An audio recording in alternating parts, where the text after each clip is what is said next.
చరిత్ర ప్రసిద్ధికెక్కిన అతి ప్రాచీన దేవాలయాలలో గునుకోడుకి చెందిన శ్రీ సోమేశ్వర జనార్దన స్వామివారి దేవాలయం ఒకటి. గునుకోడి భీమవరం, పశ్చిమ గోదావరి జిల్లా, ఆంధ్రప్రదేశ్లో ఉంది. శ్రీ సోమేశ్వర జనార్దన స్వామివారి దేవాలయం అతి ప్రాచీనమైనది.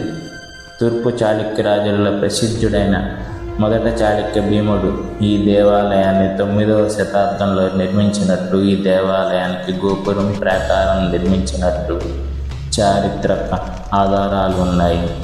స్థల పురాణం క్షేత్రంగా వర్ణించడం జరిగింది. ఈ దేవాలయం గురించి భీమఖండం, బ్రహ్మాండ పురాణంలోని మరియు స్కంద పురాణంలోనూ పేర్కొన్నారు. అసురుడనే రాక్షసుడు శివభక్తుడు. ఈ తారకుని కంఠంలో ఉన్న అమృతలింగం అతని ప్రాణరక్షగా నిలిచేది. తారకాసురుడు అందరినీ అనేక విధములుగా బాధ పెట్టేవాడు. రాక్షసుడు బాధలు పడలేక అతన్ని సంహరించడం కోసం దేవతలు కుమారస్వామిని ప్రార్థించారు. కుమారస్వామి ప్రత్యక్షమై తారకాసురుడి మరణం అతను ధరించిన ఉపాసలింగంలో ఉందని గ్రహిస్తాడు. కుమారస్వామి తన ఆగ్నేయాస్త్రంతో ఉపాసన లింగాన్ని ఛేదిస్తాడు. ఆ ఉపాసన లింగం 5 ముక్కలై ఆంధ్రప్రదేశ్లో 5 ప్రాంతాల్లో పడినవి. అవి పంచారామ క్షేత్రాలు: గునుకోడిలో సోమారామం, పాలకల్లులో క్షీరారామం, అమరావతిలో అమరారామం, ద్రాక్షారామం, భీమారామం, సామర్లకోటలో కుమారరామంగా పంచారామ క్షేత్రాలు విరసిల్లుచున్నవి. గునుకోడి శ్రీ సోమేశ్వర జనార్దన స్వామివారి ఆలయంలో ఎన్నో ప్రత్యేకతలు ఉన్నాయి. ఈ ఆలయంలోని లింగ భాగాన్ని చంద్రుడే స్వయంగా ప్రతిష్ఠ చేయడం వల్ల ఈ సోమేశ్వర లింగం అమావాస్య రోజున గోధుమ నలుపు వర్ణంలో, పౌర్ణమి నాడు శ్వేతవర్ణంలోనూ రంగు మారుచుండును.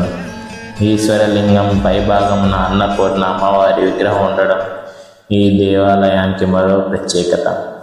ఈ విధమైన నిర్మాణ దేశంలో మరెక్కడా కానరాదు.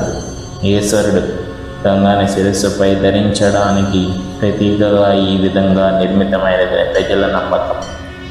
ఈ దేవాలయానికి జనార్దన స్వామి క్షేత్రపాలకుడు.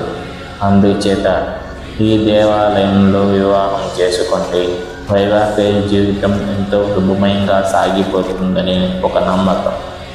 అందువల్లనే ప్రతి సంవత్సరం అనేక మంది వివాహములు ఇక్కడ చేసుకొనుచున్నారు. ఈ దేవాలయం ఆంజనేయ స్వామి, కుమారస్వామి నవగ్రహాలయాలు కూడా ఉంటాయి. గాలిగోపురం ఇరువైపులా సూర్యభగవానుడు, శ్రీ సుబ్రహ్మణ్యేశ్వర స్వామిలను ప్రతిష్ఠించారు. ఈ దేవాలయానికి తూర్పు వైపున చంద్ర పుష్కరిణి అనే తటాకం ఉన్నది. దీన్ని సొమ్ముగుండం అని పిలుస్తారు. ఈ దేవాలయంలో ప్రతి సంవత్సరం అనేక ఉత్సవాలు జరుగుతాయి. మహాశివరాత్రి ఉత్సవం అతి వైభవంగా నిర్వహించబడుచున్నది.